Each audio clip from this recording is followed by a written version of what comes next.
Friends, good morning. आज हम discuss करेंगे कॉम्प्लेक्स एनालिसिस की यूनिट फर्स्ट के थर्ड टॉपिक के बारे में। थर्ड टॉपिक में हमारे था कि लिमिट, क्वांटिटी एंड डिफरेंशिएबिलिटी के बारे में डिस्कशन करना हमें। तो पहले हम डिस्कस करेंगे लिमिट की डेफिनेशंस के बारे में एंड उन पे बेस्ड एग्जांपल्स, एंड उसके बाद कॉन्टिन्यूटी एंड डिफरेंशिएबिलिटी। तो लिमिट डिस्कस करने से पहले हम कॉम्प्लेक्स एनालिसिस में डोमेन के बारे में डिस्कशन करेंगे कि डोमेन क्या होता है। तो जब कॉम्प्लेक्स एनालिसिस की बात आती है तो डोमेन की बात आएगी। तो डोमेन में जो डोमेन है हमारे पास क्या होना चाहिए, नॉन एम्प्टी, यानी नॉन एम्प्टी सेट होना चाहिए, प्लस ओपन यानी non empty open set and connected.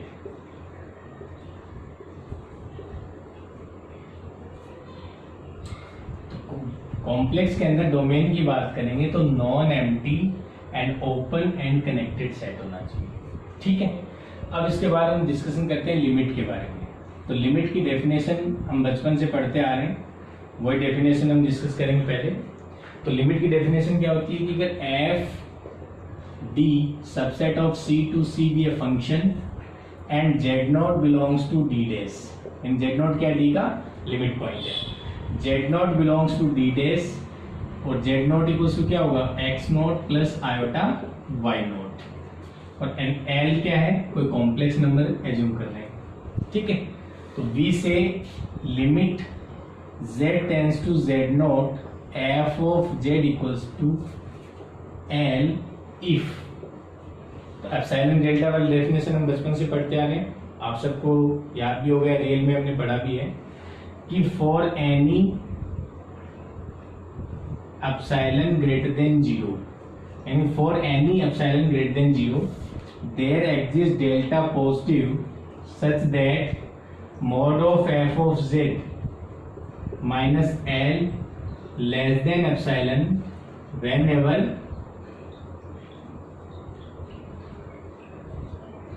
Mod of z minus z naught less than delta and greater than 0, यानी हर एप्सिलॉन के लिए डेल्टा पॉजिटिव मिलना चाहिए।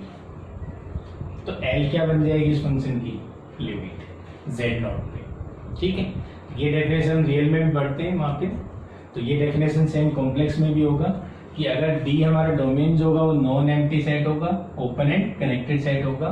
और लिमिट की डेफिनेशन में कि अगर f D से C में अगर फंक्शन है तो limit z tends to z naught f z equals to l होगा if for any epsilon greater than 0 there exist delta positive such that mod of f z minus l less than epsilon.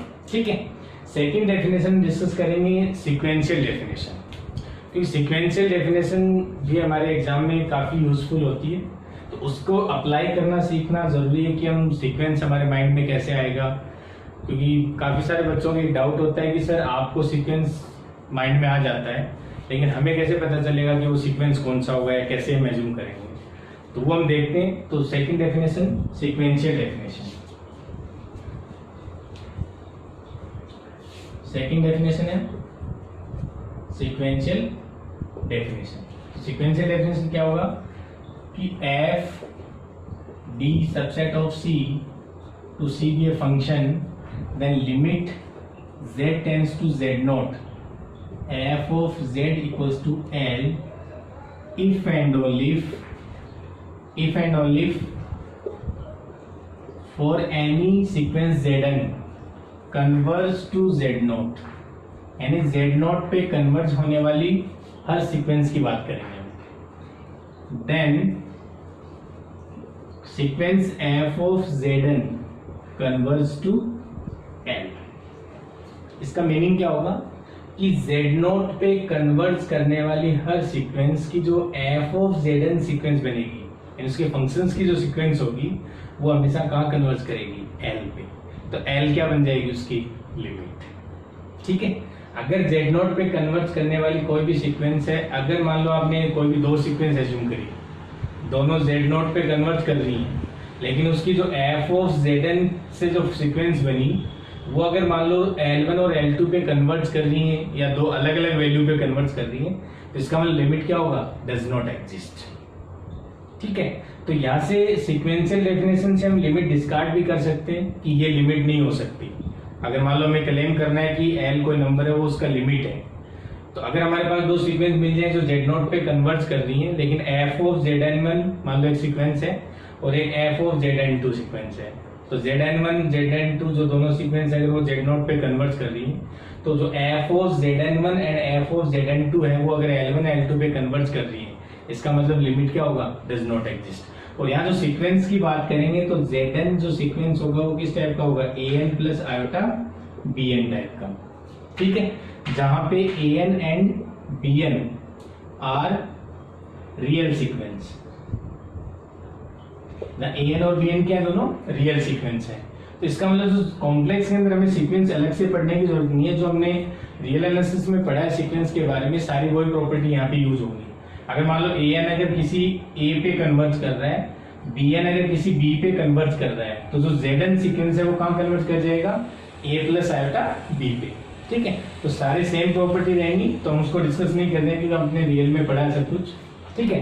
तो अगर हम sequential definition की बात करें कि Z N अगर हमारे पास सीक्वेंस है A N plus iota B N type का, ए एन और बी एन के रियल नंबर की सीक्वेंस है, तो अगर हम सेकंड डेफिनेशन इसी से बनाए कि हम डिस्कार्ड कैसे कर सकते हैं, तो अगर हमारे पास कोई सीक्वेंस है जेड या सॉरी ए एन कोई कॉम्प्लेक्स नंबर की सीक्वेंस है, एक बी एन कोई कॉम्प्लेक्स नंबर की सीक्वेंस है, या हम एज्यूम कर सकते हैं सी एन या डी एन, कोई भी दो कॉम्प्लेक्स नंबर की सीक्वेंस ले ली हमने।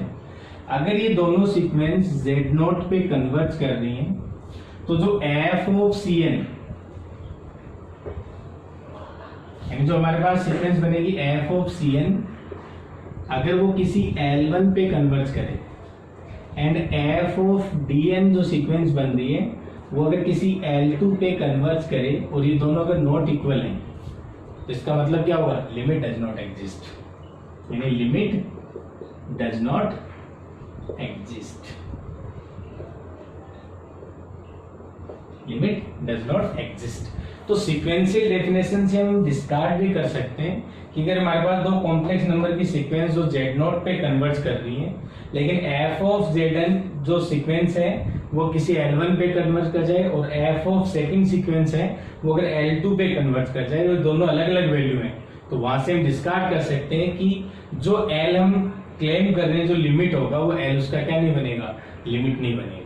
क्योंकि अगर एल लिमिट कब बनता है कि जब जेड नोट पे कन्वर्ज करने वाली हर सीक्वेंस की जो F of Z N sequence बनेगी वो हमेशा कहाँ कन्वर्ज करनी चाहिए, एल पे। इनको हम एग्जांपल पे ट्राई करेंगे कि कैसे इनको अप्लाई करना है। अभी हम पहले डेफिनेशन लिख लेते हैं सारी जितनी भी होगी। ये हमारे पास सेकंड डेफिनेशन है लिमिट के बारे में, यानी सीक्वेंशियल अप्रोच क्या होती है, ठीक है। थर्ड डेफिनेशन लिखते हैं लिमिट के बारे में।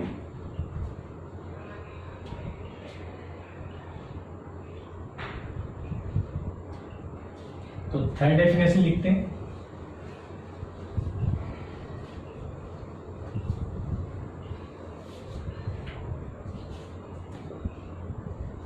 थर्ड डेफिनेशन के बारे में कि अगर एफ जेड हमारे पास कोई फंक्शन है, फंक्शन ऑफ कॉम्प्लेक्स वेरिएबल, उसको हम इस फॉर्म में लिख सकते हैं U X comma Y plus iota V X comma Y. U X comma Y F Z का रियल पार्ट है और V X comma Y F Z का इमेजिनरी पार्ट है, ठीक है। और जेड नोट हमारे पास X naught plus iota, Y naught हमारे पास क्या है, मेंबर है जिसपे हमें लिमिट फाइंड करनी है, ठीक है, एन कॉम्प्लेक्स नंबर है। तो यहां से हम लिख सकते हैं कि अगर limit z tends to z naught f of z exist if and only if limit x coma y tends to x naught comma y naught ux comma y and limit x coma y tends to x naught comma y naught vx comma y are exist। देखो first definition थी हमारे पास epsilon delta वाली कि अगर हर epsilon के लिए आपको एक डेल्टा मिल जाता है तो जो एल है वो हमेशा लिमिट बन जाएगा। सेकंड डेफिनेशन हमने डिस्कस किया सीक्वेंशियल अप्रोच कि वहां पे हम लिमिट क्लेम भी कर सकते हैं और हम डिस्कार्ड भी कर सकते हैं, लेकिन ज्यादा वो मेथड यूज होता है डिस्कार्ड करने में। और थर्ड हमारे पास है कि अगर हम किसी भी फंक्शन को अगर उसके रियल पार्ट और इमेजिनरी पार्ट को अलग कर पाते हैं तो हम डायरेक्ट लिमिट फाइंड कर सकते हैं। यानी कि जो रियल पार्ट है तो ये क्या है, ux, y real valued function है, vx, y भी क्या है, रियल वैल्यूड फंक्शन है। और रियल वैल्यूड फंक्शन की लिमिट फाइंड करना हम रियल एनालिसिस में भी पढ़ते हैं, यानी वहां हम जो फंक्शन ऑफ सेवरल वेरिएबल पढ़ते हैं वहां पे लिमिट फाइंड करना सीखते हैं। सेम वो मेथड यहाँ पे अप्लाई कर सकते हैं कि अगर आपके पास किसी फंक्शंस को उसके रियल और इमेजिनरी पार्ट अगर अलग अलग करना आसान है तो आप ये मेथड यूज ले सकते हैं कि उनकी लिमिट, जैसे यहाँ पे इसकी ux, y की लिमिट फाइंड करेंगे उस पॉइंट पे एंड vx, y की लिमिट फाइंड करेंगे। देन लिमिट क्या बन जाएगी यहाँ से कि अगर मान लो कि limit x, y tends to x0, y0,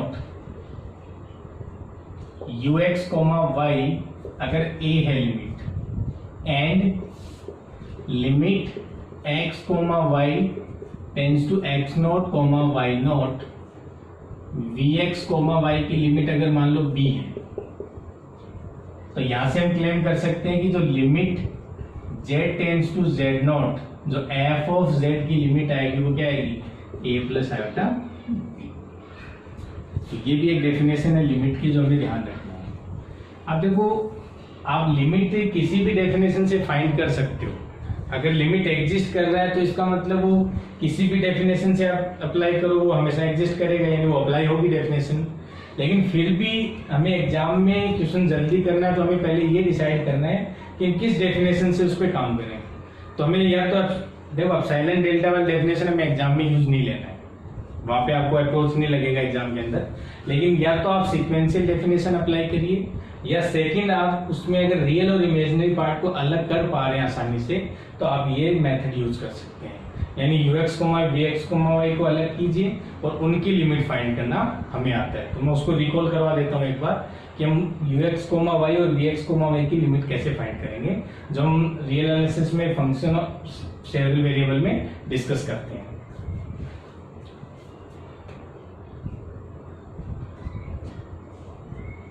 ठीक है, तो आगे हम देखते हैं इसमें कि अगर हमारे पास ux, y और vx, y के लिए लिमिट कैसे फाइंड करना है उसके बारे में डिस्कशन करते हैं। ठीक है,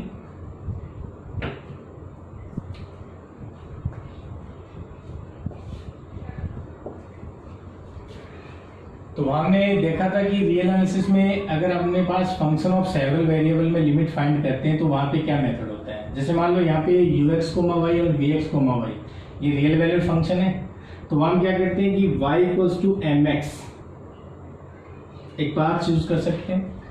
अब जरूरी नहीं है कि आप y equals to mx path ही लें, कोई भी पाथ एज्यूम कर सकते हैं, क्योंकि हमें पता है कि अगर किसी पॉइंट पे लिमिट हम फाइंड कर रहे हैं तो रियल एनालिसिस में तो हमें क्या है कि दो डायरेक्शन से काम करना होता है।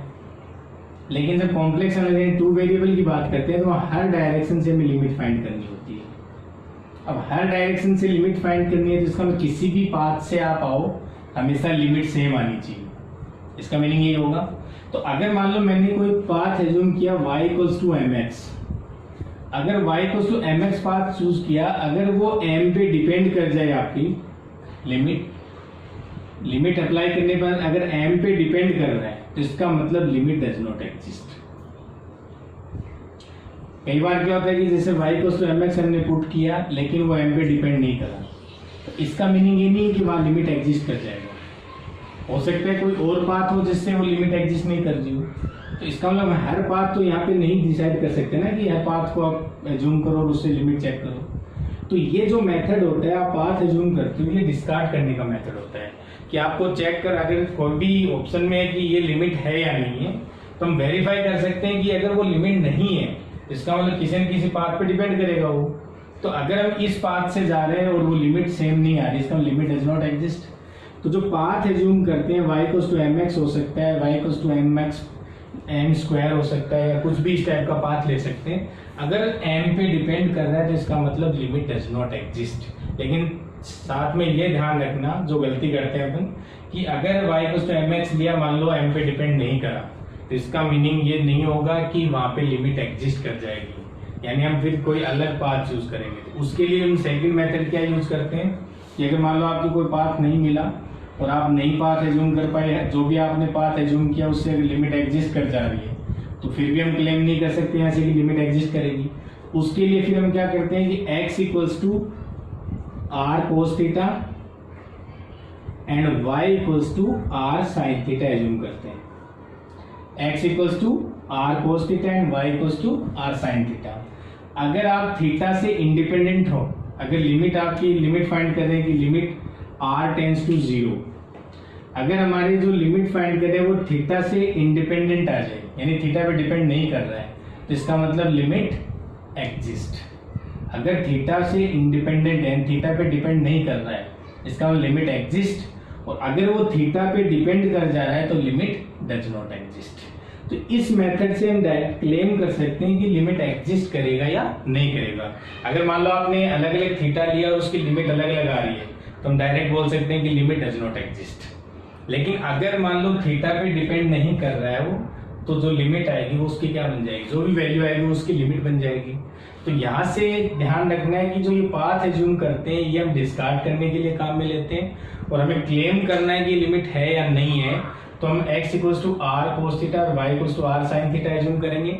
अगर वो थीटा पे डिपेंड नहीं कर रहा है, थीटा पे डिपेंड नहीं कर रहा है, इसका मतलब लिमिट एग्जिस्ट।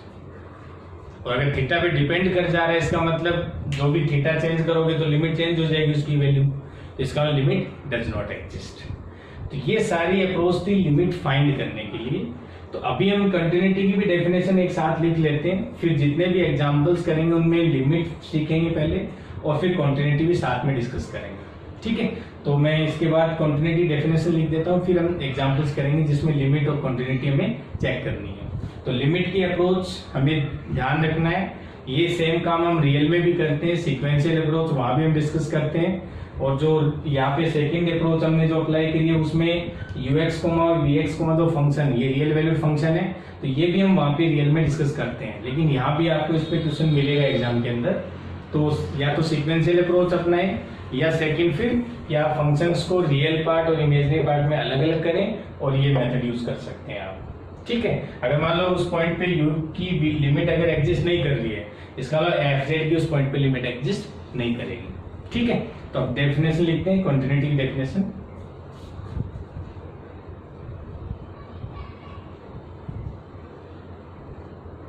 तो नेक्स्ट डेफिनेशन कंटिन्यूटी।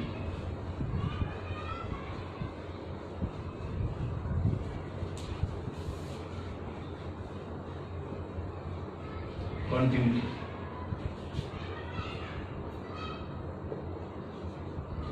तो कंटिन्यूटी की डेफिनेशन सेम जो हमने रियल में भी पढ़ा है कि हमें अगर लिमिट फाइंड किया, अगर मान लो किसी भी पॉइंट पे लिमिट फाइंड करी, अगर उस पॉइंट पे जो फंक्शंस की वैल्यू है, उस पॉइंट पे फंक्शन की वैल्यू अगर लिमिट के इक्वल आ जाती है तो फंक्शन क्या बन जाता है, कंटिन्यूअस फंक्शन। ये हम रियल में भी पढ़ते हैं।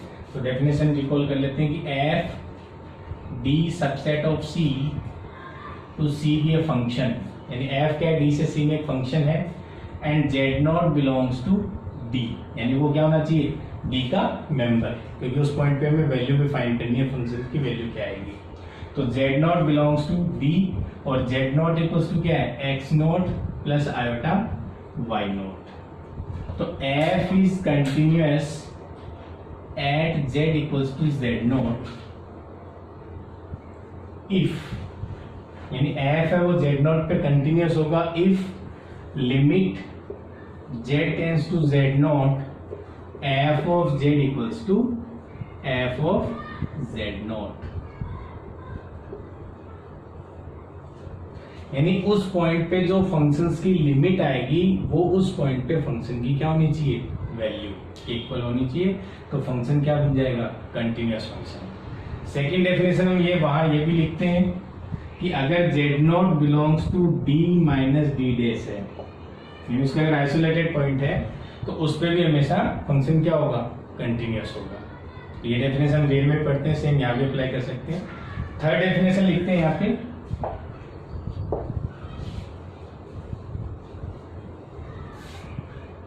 इन थर्ड डेफिनेशन अगर हमारे पास F Z function of complex variable है तो इसको हम लिख सकते हैं ux, y plus iota vx, y। u और v क्या है, u हमारे पास f का रियल पार्ट है और v क्या है, f का इमेजिनरी पार्ट है। इस फॉर्म में लिख सकते हैं। और z नॉट पे हमें लिमिट फाइंड करना है, तो वो हमारे पास है x naught plus iota y naught. ठीक है, तो f is continuous at z equals to z naught if and only, f is continuous at z equals to z naught if and only if ux comma y and vx comma y are continuous at x naught comma y naught। ये भी simple definition है, इसको भी आप apply कर सकते हैं कि अगर f को कंटिन्यूअस दिखाना है तो आप u और v, यानी u क्या है, f का रियल पार्ट और v क्या है, f का इमेजिनरी पार्ट। तो अगर u और v z नॉट यानी x naught comma y naught पे अगर कंटिन्यूअस है तो f हमेशा किस पे कंटिन्यूअस होगा, z नॉट। ये में ध्यान रखना है। ठीक है, तो ये भी अप्रोच लगा सकते हो कि अगर ux कोमा और vx कोमा अलग अलग कर लिया और यहाँ पे इनकी कॉन्टिन्यूटी चेक कर लो, और इनको कंटिन्यूस चेक करने के लिए अभी हमने देखा था पहले इनकी लिमिट फाइंड करो और फिर उसी पॉइंट पे, जिस पॉइंट पे लिमिट फाइंड किया है उस पॉइंट पे जो लिमिट आ रही है वो उस पॉइंट पे फंक्शन की वैल्यू के इक्वल आना चाहिए, तो फंक्शन क्या हो जाएगा, कंटिन्यूस हो जाएगा। तो ये हमारे पास डेफिनेशन थी, जो लिमिट की डेफिनेशन में सबसे इंपॉर्टेंट डेफिनेशन होगी सिक्वेंशियल डेफिनेशन, या फिर हम सेकेंड डेफिनेशन अप्लाई करेंगे अगर हम फंक्शंस को रियल और इमेजिनरी पार्ट अलग अलग कर पा रहे हैं तो वो डेफिनेशन अप्लाई कर सकते हैं। ऐसे हम कंटिन्यूटी की बात करेंगे कि अगर हमें लिमिट चेक करना आ गया तो कंटिन्यूटी में कुछ नहीं है आपके पास, केवल उस पॉइंट पे फंक्शंस की वैल्यू चेक करनी है। तो हमें सीखना क्या है, लिमिट के बारे में। और जब आगे हम डिफरेंशिएबिलिटी की बात करेंगे तो वहां भी हमें लिमिट चेक करना आना चाहिए। तो लिमिट का कंसेप्ट है वो इम्पोर्टेंट है, वो आपको बिल्कुल से अच्छे से क्लियर करना है कि ये सारी डेफिनेशन जो लिखी है हमें अप्लाई करना आता है या नहीं आता है। अब हम क्वेश्चंस लेते हैं और उनपे जितनी भी डेफिनेशन लिखी हमने वो सारी अप्लाई करना सीखते हैं। तो मैं एग्जांपल लिख रहा हूँ, आप सभी साथ साथ करो।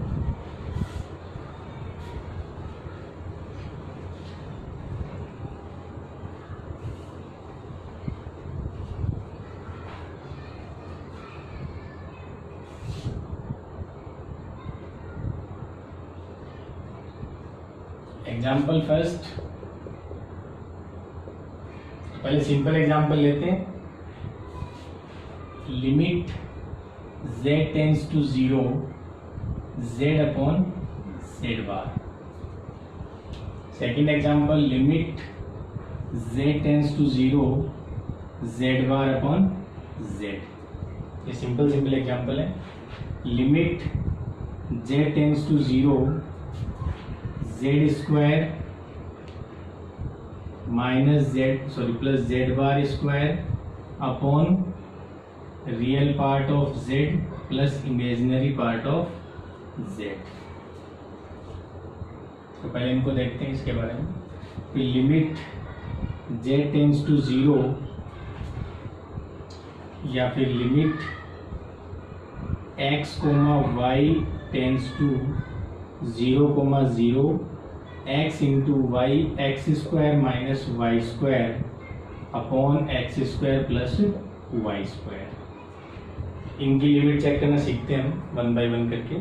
तो फर्स्ट एग्जांपल की बात करते हैं कि limit z tends to 0 z upon z bar. तो यहाँ पे हम अगर हमें लिमिट फाइंड करना है तो लिमिट z टेंस टू 0, इसको हम लिख सकते हैं x प्लस आयोटा वाई, और ये हो गया हमारे पास x माइनस आयोटा वाई। ठीक है, अभी मैंने देखा था कि अगर y equals to mx path assume करें,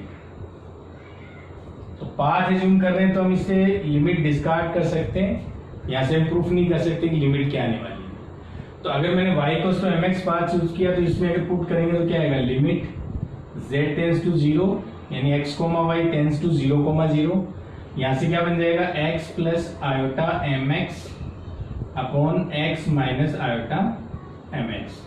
अगर x कॉमन लेके कैंसिल हो जाएगा तो ये क्या आ जाएगा, limit z tends to 0 1 plus iota m upon 1 minus iota m। तो अब इसकी जो लिमिट है वो m पे डिपेंड कर रही है, क्योंकि m चेंज करेंगे तो लिमिट चेंज हो जाएगी इसकी। तो इसका मतलब इस फंक्शन की लिमिट z टेंस टू 0 पे डज नॉट एग्जिस्ट आएगी, क्योंकि वो किस पे डिपेंड कर रहा है, एम पे। एम आपने 1 रखा तो लिमिट अलग आएगी, एम को आपने 2 रखा तो उस पाथ से आएंगे तो लिमिट अलग आएगी, तो यहाँ से लिमिट डज नॉट एग्जिस्ट। ऐसे सेम सेकेंड एग्जाम्पल आपको ट्राई कर सकते हैं। उसमें क्या होगा कि लिमिट z टेंस टू 0, यहाँ x माइनस आयोटा वाई आएगा और नीचे x प्लस आयोटा वाई आ जाएगा। Same y equals to mx path choose करना है, वो भी m पे डिपेंड करेगा, तो limit does not exist.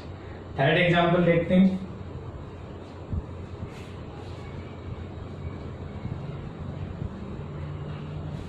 Third example के बारे में पास है Z square plus Z bar square. तो जेड स्क्वायर का मीनिंग क्या है कि limit Z tends to 0, Z square यानी X square minus Y square plus 2 iota X Y, ये लिख सकते हैं। और जेड बार स्क्वायर क्या होगा, वो भी X square minus Y square minus 2 iota X Y, तो ये कैंसिल हो जाएगा यहाँ से।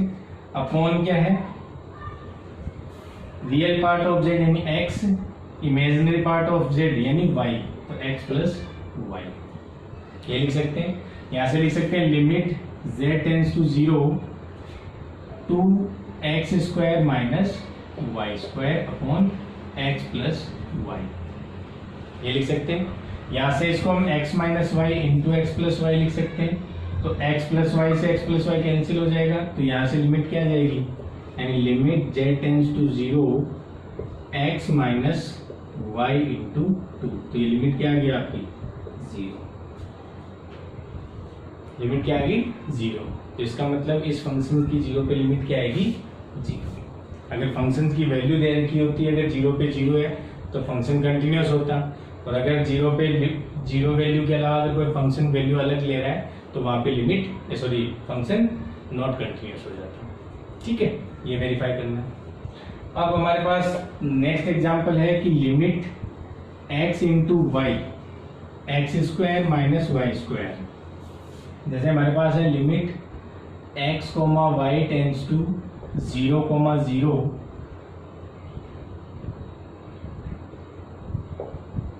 x into Y X square minus Y square upon X square plus Y square, ये हमें फाइंड करना है। तो यहाँ पे अब देखो, अगर हम y equals to mx path choose करते हैं तो यहाँ से y इक्वल्स टू mx रखेंगे तो एक्स स्क्वायर कॉमन आ जाएगा, यहाँ x की पावर 4 आएगा और यहाँ से एक्स स्क्वायर कॉमन आएगा, तो इसकी लिमिट 0 आएगी।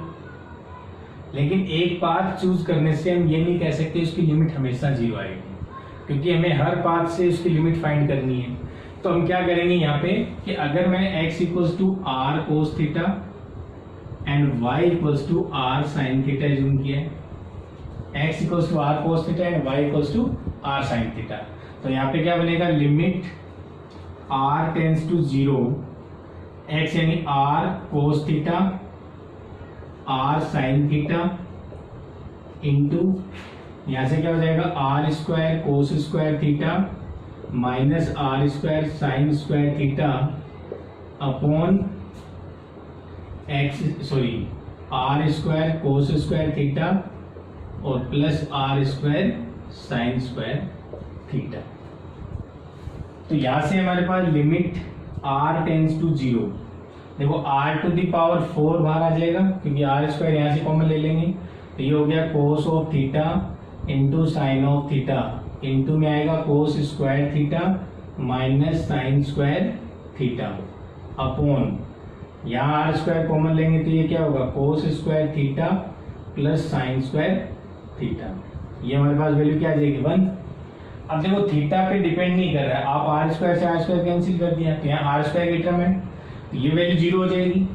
अगर यहाँ पे थीटा कुछ भी आप एज्यूम करो, sine square plus cos square theta की वैल्यू क्या आएगी, हमेशा 1 आएगी, यानी थीटा पे डिपेंड नहीं कर रहा है। लेकिन एक चीज ध्यान रखना, अगर मान लो यहाँ आर स्क्वायर से आर स्क्वायर कैंसिल हो गया, लेकिन अगर यहाँ cos theta plus iota plus sine theta type की टर्म होती है जो भी है, तो वहां हम ये नहीं कर सकते कि यहाँ आर को 0 रखा दी 0 हो जाएगा, क्योंकि हो सकता है 0/0 फॉर्म बन रही हो। तो आपको वेरीफाई करना है कि थीटा पे डिपेंड कर रहा है नहीं डिपेंड कर रहा है। उसको वेरीफाई करने के लिए क्या करेंगे, जो नीचे वाली टर्म्स है उसको 0 रखेंगे। तो किन पॉइंट्स के लिए वो दिक्कत कर रहा है थीटा किस वैल्यू के लिए, अगर उस थीटा की वैल्यू के लिए जहां अगर यहाँ पे 0 बन रहा है वो उस 0,0 के डोमेन में है या नहीं, वो हमें वेरीफाई करना है। तो ध्यान रखना है कि ये थीटा से डिपेंडेंट है या इंडिपेंडेंट है, ये हमें वेरीफाई करना है। यहाँ से हम डायरेक्ट लिमिट क्लेम कर सकते हैं कि अगर थीटा पे डिपेंड नहीं कर रहा है इसका हम लिमिट एग्जिस्ट करेगा, और अगर थीटा पे डिपेंड कर रहा है इसका हम लिमिट डज नॉट एग्जिस्ट। ठीक है, अब कुछ एग्जाम्पल लेते हैं।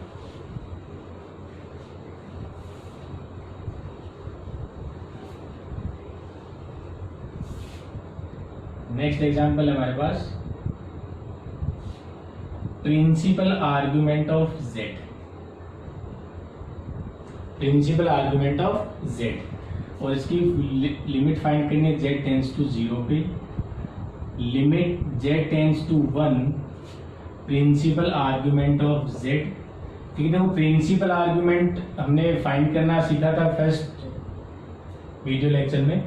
तो प्रिंसिपल आर्गुमेंट ऑफ z ये हमारे पास क्या होता है, फंक्शन होता है। लेकिन अगर जनरल आर्गुमेंट की बात करें तो जनरल आर्गुमेंट क्या था, प्रिंसिपल आर्गुमेंट प्लस 2n पाई, उसमें ऐड करते हैं n belongs to natural number होता है। तो वो फंक्शन नहीं होता है क्योंकि 2 पाई 4 पाई पे वैल्यू क्या उसमें रिपीट हो रही होती है। तो उससे हम उस फंक्शन को हम कहेंगे मल्टी वैल्यूड फंक्शन। उसको हम डिस्कस करते हैं ब्रांच कट या ब्रांच पॉइंट के बारे में डिस्कसन करते हैं। तो वैसे हमारे पास अभी उस पर क्वेश्चन नहीं आ रहा है तो उसके बारे में हम बाद में डिस्कस करेंगे। लेकिन प्रिंसिपल आर्गुमेंट ऑफ जेड है, ये हमारे पास क्या होता है, फंक्शन होता है। लेकिन जो जनरल आर्गुमेंट की बात करते हैं, जनरल आर्गुमेंट ये हमारे पास क्या होता है, सिंगल वैल्यूड फंक्शन ना होके क्या होता है, मल्टी वैल्यूड फंक्शन में काउंट करते हैं इसको। ऐसे हम लॉगरिथम की भी बात करेंगे कि अगर हमारे पास प्रिंसिपल लॉगरिथम है ये हमारे पास फंक्शन होगा, लेकिन जनरल लॉगरिथम की बात करेंगे लॉग ऑफ जेड तो ये हमारे पास मल्टी वैल्यूड फंक्शन में आता है। इसको हम ब्रांच पॉइंट ब्रांच की हेल्प से इसके बारे में डिस्कस करते हैं। तो हमारे पास ध्यान रखना है कि जो प्रिंसिपल आर्गुमेंट ऑफ जेड है वो फंक्शन है, सिंगल वैल्यूड फंक्शन होगा, और जो हमारे पास प्रिंसिपल लॉगरिथम है वो भी हमारे पास क्या होगा, फंक्शन होगा, सिंगल वैल्यूड फंक्शन। और ये दोनों जो होते हैं वो मल्टी वैल्यूड फंक्शन में काउंट होते हैं। ठीक है, ये ध्यान रखना है। तो इसके बाद हम डिस्कस करते हैं कि जो प्रिंसिपल आर्गुमेंट ऑफ जेड है वो उसकी किन किन पॉइंट्स पे लिमिट एग्जिस्ट करती है और कहां कहां पे फंक्शन कंटिन्यूअस है।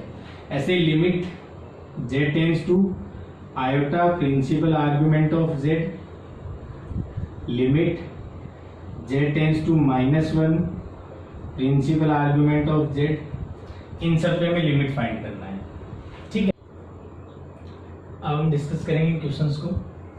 तो हमारे पास है प्रिंसिपल आर्गुमेंट ऑफ जेड के बारे में। तो प्रिंसिपल आर्गुमेंट ऑफ जेड, तो हमने फर्स्ट लेक्चर में डिस्कस किया था प्रिंसिपल आर्गुमेंट जेड के बारे में कि जो पॉजिटिव रियल एक्सिस है वहाँ प्रिंसिपल आर्गुमेंट 0 होगा। यहाँ हमारे पास थीटा था, थीटा क्या था, tan inverse mod of y by x, जहाँ x इज नॉन जीरो। ठीक है, यहाँ हमारे पास प्रिंसिपल आर्गुमेंट था π/2, यहाँ था हमारे पास पाई माइनस थीटा, यहाँ प्रिंसिपल आर्गुमेंट था पाई जब हम एंटी क्लॉकवाइज डायरेक्शन से आते हैं, और जब क्लॉकवाइज डायरेक्शन से आते हैं तो हमारे पास प्रिंसिपल आर्गुमेंट क्या था, -पाई। क्लॉकवाइज डायरेक्शन से हम क्या अज्यूम करते हैं, -पाई। और यहाँ थर्ड क्वाड्रेंट में प्रिंसिपल आर्गुमेंट क्या था हमारे पास, थीटा माइनस पाई, यहाँ -पाई/2 और ये माइनस थीटा, ये हमने देखा था। अब हमें फाइंड करना है कि principal argument of z tends to 0 पे। तो हमारे पास जब 0 पे हमें प्रिंसिपल आर्गुमेंट फाइंड करना है, इसका मतलब हर डायरेक्शन से हमें लिमिट फाइंड करनी है। सॉरी, 0 पे हमें प्रिंसिपल आर्गुमेंट की लिमिट फाइंड करनी है। तो 0 पे प्रिंसिपल आर्गुमेंट की लिमिट फाइंड करेंगे तो हम हर डायरेक्शन से देखेंगे कि सभी डायरेक्शन से इसकी लिमिट सेम आनी चाहिए। ये डायरेक्शन भी चेक करेंगे, इस डायरेक्शन में भी, यानी जो भी डायरेक्शन होगी सभी डायरेक्शन से चेक करेंगे। ठीक है, लेकिन रियल एनालिसिस में हम क्या करते हैं, केवल राइट और लेफ्ट, यानी दो ही डायरेक्शन होती हैं, उन दोनों डायरेक्शन में लिमिट फाइंड करते हैं। ठीक है, तो लेफ्ट हैंड लिमिट और राइट हैंड लिमिट चेक करते हैं वहां पे, लेकिन यहाँ में हर डायरेक्शन से लिमिट चेक करना है।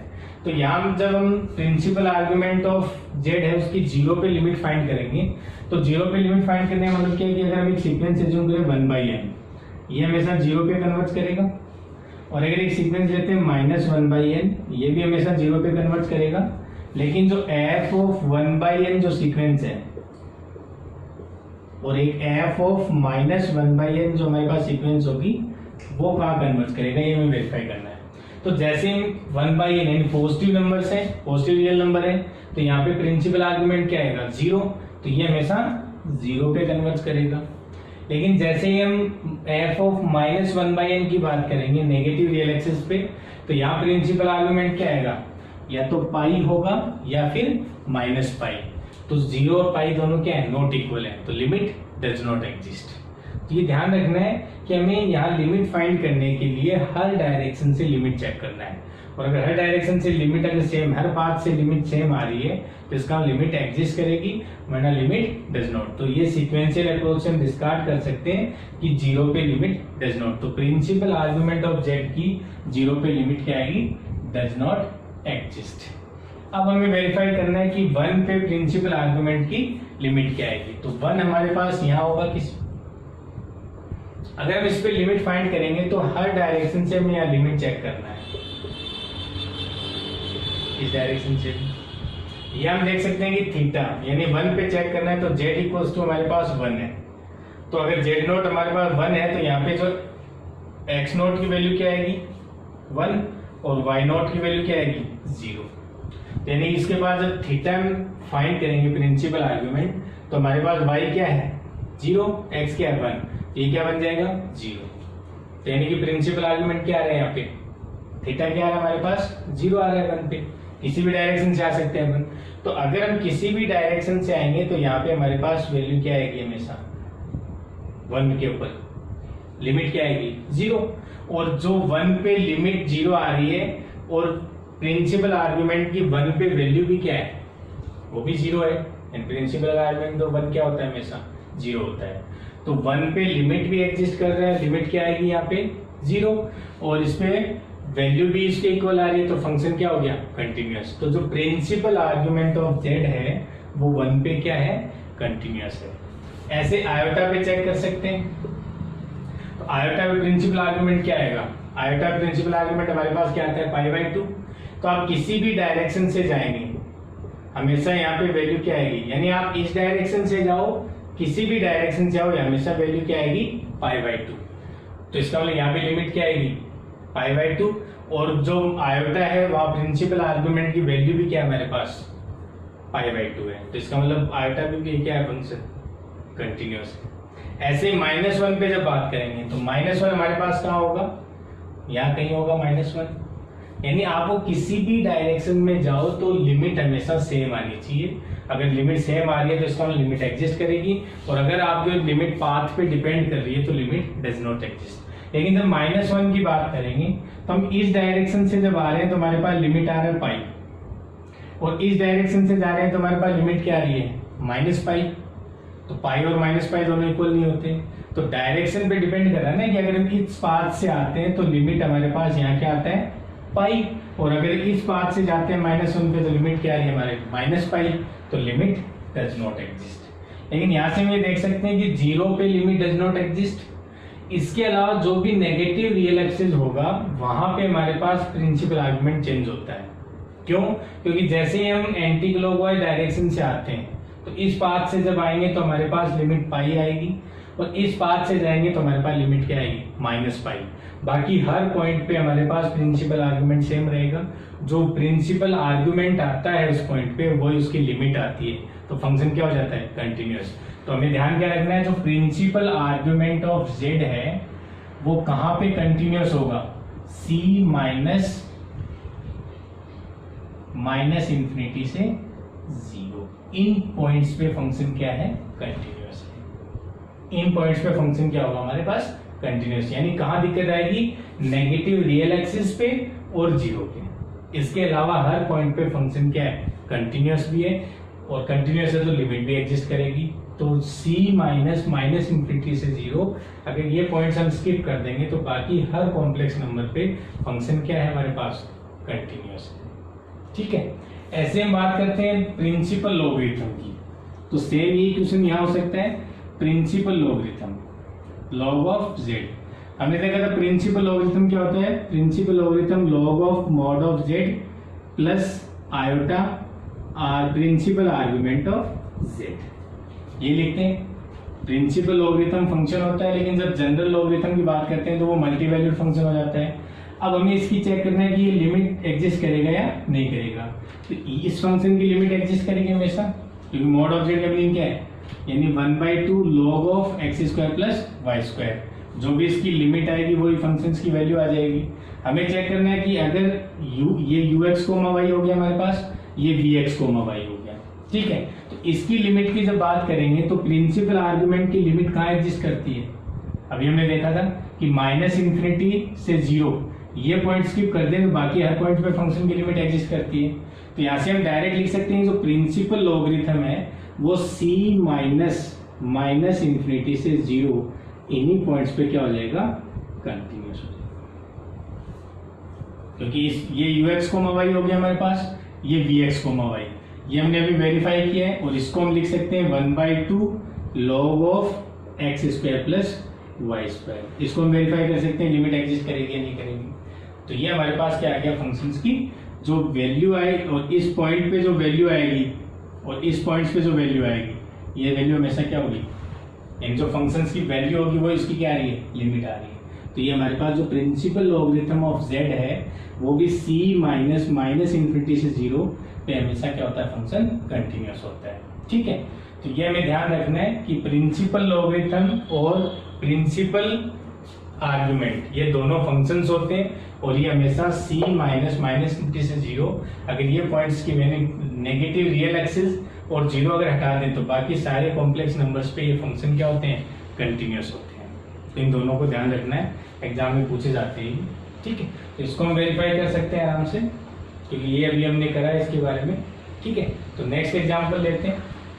तो लिमिट चेक करना अगर आपने सीखा है तो फिर आगे दिक्कत नहीं आएगी, क्योंकि लिमिट अगर आ गया तो कंटिन्यूअस चेक करना आ गया। और डिफरेंशिएबिलिटी भी लिमिट चेक करने पे ही डिपेंड करता है कि अगर आपको लिमिट वेरीफाई करना आता है तो डिफरेंशिएबिलिटी में भी कुछ नहीं है ना, ठीक है। Next example, limit z tends to 0 e to the power -1/z²। Exam में पूछा जा चुका है, इसकी लिमिट फाइंड करनी है 0 पे, ठीक है। ऐसे सेम रियल में क्वेश्चन बनता है, limit x tends to 0 e to the power -1/x²। ये रियल में हम डिस्कस करते हैं। तो रियल में क्वेश्चन बनता है तो यहाँ पे हम लिमिट फाइंड करते हैं इसकी आराम से, कि अगर x 0 पे जा रहा है तो x² कहाँ जाएगा, 0 पे जाएगा। तो 1/x² कहाँ जाएगा, इंफिनिटी पे। तो -1/x² कहाँ जाएगा, -इंफिनिटी पे। तो e to the power -1/x² कहाँ जाएगा, 0 पे। इसकी लिमिट क्या आती है, यहाँ पे 0 आती है।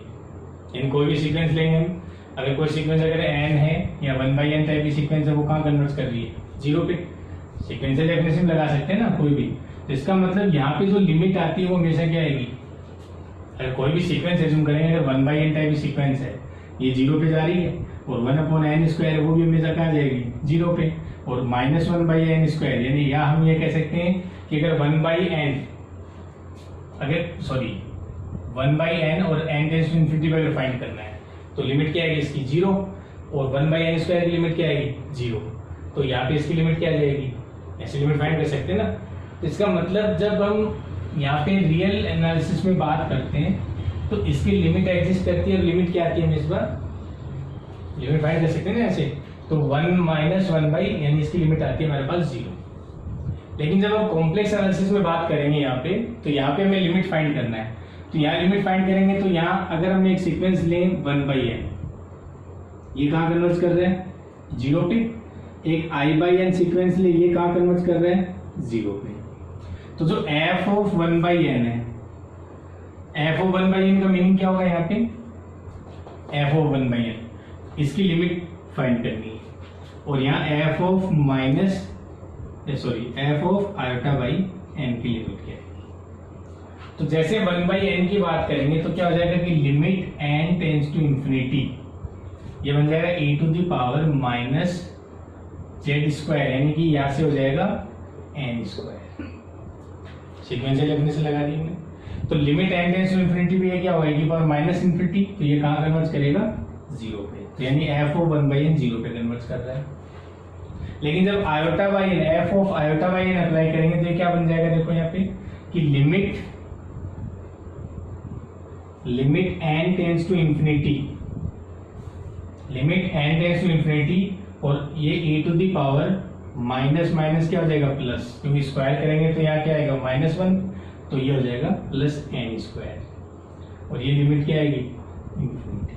तो ये कहाँ कन्वर्ट कर रहे हैं इन्फिनिटी। एक सीक्वेंस थी हमारे पास 1/n जो 0 पे कन्वर्ट कर रहा है, एक सीक्वेंस थी i/n जो 0 पे कन्वर्ट कर रहा है, लेकिन जो f ऑफ 1/n है वो भी 0 पे कन्वर्ट कर रहा है, लेकिन f ऑफ i/n जो सीक्वेंस है वो कहाँ कन्वर्ट कर रही है इन्फिनिटी पे। तो यहाँ लिमिट डज नॉट एग्जिस्ट। ठीक है, लेकिन जब हम रियल एनालिसिस में बात कर रहे थे तो जो हमारे पास फंक्शन था limit x tends to 0 e to the power -1/x², तो इसकी लिमिट क्या आ रही थी हमारे पास 0। लेकिन यहाँ जब कॉम्प्लेक्स एनालिसिस में बात कर रहे हैं तो हमारे पास सीक्वेंस मिल गई दो जो 0 पे कन्वर्ट कर रही है, लेकिन जो f ऑफ 1/n सीक्वेंस है वो कहाँ कन्वर्ट कर रही है 0 पे, और f ऑफ i/n जो सीक्वेंस है वो कहाँ कन्वर्ट कर रही है इन्फिनिटी पे कन्वर्ट कर रही है। ठीक है, एक नेक्स्ट इससे हम सेकंड मेथड से भी सोल्व कर सकते हैं, तो इसका सेकंड मेथड देखते हैं।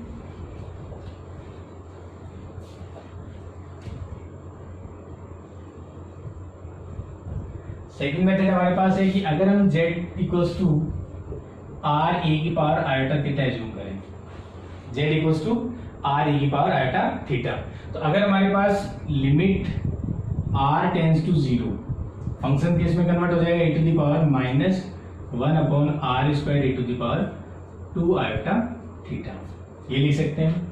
ठीक है, अगर मैं यहाँ पे थीटा एज्यूम करता हूँ 0, देखना अगर थीटा 0 है तो थीटा 0 हो गया तो ये फंक्शन क्या बन जाएगा e टू द पावर 0 यानी 1 e to the power -1/r²। तो r टेंड्स टू 0 पे लिमिट क्या आएगी इसकी 0। अगर यहाँ पे थीटा में एज्यूम करते हैं π/2, और थीटा अगर हमारे पास π/2 है तो यहाँ पे थीटा π/2 पुट करेंगे तो e की पावर क्या आएगा पाई आयोटा, और e की पावर आयोटा पाई को हम लिख सकते हैं cos pi plus iota sine pi. Sine pi 0 हो गया तो cos पाई यानी -1, तो यहाँ से ये वैल्यू क्या आ जाएगी e टू दी, अगर थीटा हम π/2 अगर पुट करते हैं तो फंक्शन कन्वर्ट हो जाएगा limit r tends to 0 e to the power 1/r² में, क्योंकि ये माइनस आएगा तो माइनस माइनस प्लस हो जाएगा। अब r टेंड्स टू 0 पे कहाँ कन्वर्ट कर रहा है प्लस इन्फिनिटी पे, यानी किस पे डिपेंड कर रहा है थीटा पे। अगर थीटा आप 0 रख रहे हो तो ये फंक्शन कहाँ कन्वर्ट कर रहा है 0 पे, और जब आप थीटा π/2 रख रहे हो तो ये लिमिट कहाँ कन्वर्ट कर रही है इन्फिनिटी पे, यानी किस पे डिपेंड कर रहा है थीटा पे, और अगर थीटा पे डिपेंड कर रहा है तो लिमिट डज नॉट एग्जिस्ट। तो यहाँ हम इसको जनरलाइज भी कर सकते हैं कि limit z tends to 0 e to the power -1/z to the power n हो, और जहाँ n belongs to natural number है, तो अगर इसकी लिमिट हमेशा क्या आएगी डज नॉट एग्जिस्ट। क्यों? क्योंकि यहाँ पे अगर हमारे पास r z इक्वल्स टू लिखेंगे r e की पावर आयोटा थीटा, तो अगर थीटा हम 0 रखेंगे तो लिमिट 0 आएगी, और अगर थीटा हम π/n पुट करेंगे तो लिमिट हमेशा क्या आएगी इन्फिनिटी।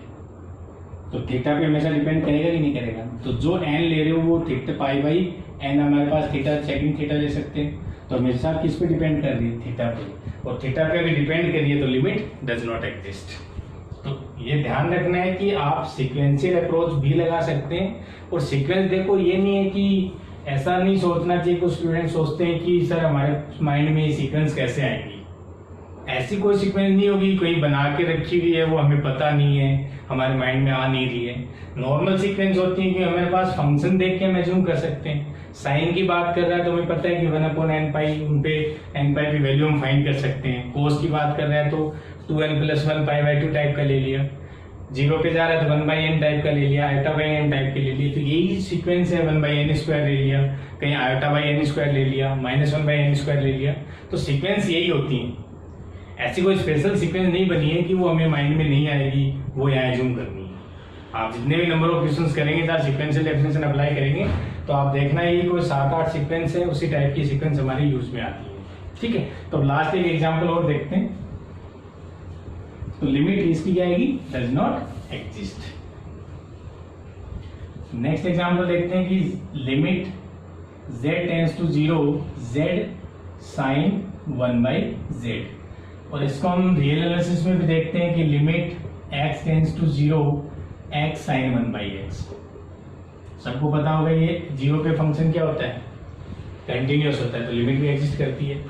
ये हम फाइंड करते हैं रियल के अंदर। हमारे पास यहाँ फाइंड करना है कि limit z tends to 0 z sin 1/z की लिमिट एग्जिस्ट करेगी या नहीं करेगी। ठीक है, अब इसको भी हम सीक्वेंशियल डेफिनेशन से अप्लाई कर सकते हैं कि अगर हम सीक्वेंस लिए 1/n पाई कहाँ कन्वर्ट करेगा 0 पे। अगर हम सीक्वेंस लेते हैं i/n ये भी कहाँ कन्वर्ट कर रहा है 0 पे। तो जो हमारे पास f ऑफ 1/n पाई है तो f ऑफ 1/n पाई जो सीक्वेंस होगी वो कहाँ कन्वर्ट करेगी कि 1/n पाई। तो यहाँ से क्या बनेगा limit n tends to infinity 1/n pi into sine n pi. और साइन n पाई की वैल्यू क्या होगी, कोई फिक्स वैल्यू आएगी इसकी। ठीक है, और इसकी वैल्यू अगर फिक्स आ रही है 0 आ रही है, सॉरी इसकी कोई फिक्स वैल्यू आएगी तो जब limit n tends to infinity यानी ये कहाँ जाएगा 0 पे। ये कोई फिक्स वैल्यू आएगी तो ये लिमिट क्या आएगी इसकी 0। तो ये कहाँ कन्वर्ट कर रहा है 0। लेकिन जैसे ही हम यहाँ पे f ऑफ i/n पुट करेंगे इसकी वैल्यू हमें फाइंड करनी है। अगर ये सेम 0 पे कन्वर्ट कर जाएगा तब तो हम यहाँ से लिमिट एग्जिस्ट भी नहीं बोल सकते, क्योंकि हम 0 पे कन्वर्ट करने वाले सारे सीक्वेंस के बारे में बात करेंगे। अभी हमने 2 सीक्वेंस एज्यूम करी है। ठीक है, तो जब f ऑफ i/n की बात करेंगे तो हमारे पास फंक्शन क्या बनेगा, यानी i/n साइन 1/z। तो यहां से क्या बन जाएगा n अपॉन आयोटा। तो n अपॉन आयोटा को मैं डायरेक्ट लिख दे रहा हूं यहाँ पे कि माइनस आयोटा, ये लिख सकते हैं। अगर ये लिखेंगे तो यहाँ पे हमारे पास क्या आ जाएगा, अगर साइन माइनस थीटा है तो माइनस साइन थीटा बन जाएगा। तो ये आ जाएगा हमारे पास minus iota by n sine n iota. और साइन आयोटा जेड को हम क्या लिख सकते हैं, आयोटा साइन हाइपरबोलिक जेड लिखते हैं। तो वो अगर हम अप्लाई करेंगे यहाँ पे तो कुछ फॉर्मूले हैं वो आप ध्यान रख सकते हैं कि अगर साइन आयोटा जेड है तो इसको हम क्या लिख सकते हैं, आयोटा साइन हाइपरबोलिक जेड है। ऐसे ही कोस आयोटा जेड है उसको लिख सकते हैं कोस हाइपरबोलिक जेड। इस टाइप से ये ध्यान रख सकते हैं आप। ठीक है, तो यहाँ पे हमारे पास और साइन जेड को हम क्या लिखते हैं कि e की power iota Z minus e की power minus iota Z upon 2 iota. और कोस जेड को क्या लिख सकते हैं, e की power iota Z minus e की power minus plus iota Z upon 2। ऐसे ही साइन हाइपरबोलिक जेड क्या होता है, e की पावर जेड माइनस e की पावर माइनस जेड अपॉन 2। और ये क्या हो जाएगा e की पावर जेड प्लस e की power minus Z upon 2 cos hyperbolic Z. तो ये कुछ फॉर्मूले जो आप ध्यान रख सकते हो। तो यहाँ पे हमें देखना है कि f of iota by n, तो ये आ गया ऐसे। तो अगर हम इसको अप्लाई करेंगे तो क्या आ जाएगा, आयोटा बाहर आएगा तो ये -1 हो जाएगा। तो 1/n साइन हाइपरबोलिक n, ये लिख सकते हैं यहाँ से। और ये हमारे पास आ गया। तो साइन हाइपरबोलिक n क्या होता है, 1/n e to the power n minus e to the power minus n upon 2। तो ये हो गया 1/2n। और अगर e to the power n common लेंगे, e to the power minus n अगर हम कॉमन लेंगे यानी 1/e की पावर n है, तो ये हमारे पास इसको हम सिंप्लीफाई करके लिख सकते हैं e to the power 2n minus 1 upon 2n e की पावर n। तो n टेंड्स टू इंफिनिटी पे हमें वेरीफाई करना है। तो हमें चेक करना है कि इसकी वैल्यू क्या आएगी। तो अब इसको हम वेरीफाई कर सकते हैं। तो इसकी हमेशा कहाँ कन्वर्ट करेगा, इंफिनिटी। कहाँ कन्वर्ट करेगा, इंफिनिटी में, जब n टेंड्स टू इंफिनिटी होगा। इसको वेरीफाई कर सकते हैं। ठीक है, तो 2n e की पावर n और e to the power 2n minus 1, क्योंकि इंफिनिटी बाय इंफिनिटी फॉर्म बनेगी और इंफिनिटी बाय इंफिनिटी फॉर्म बनेगी तो एल उसको यूज करेंगे। तो यहाँ क्या आ जाएगा, 2 into e to the power 2n जाएगा।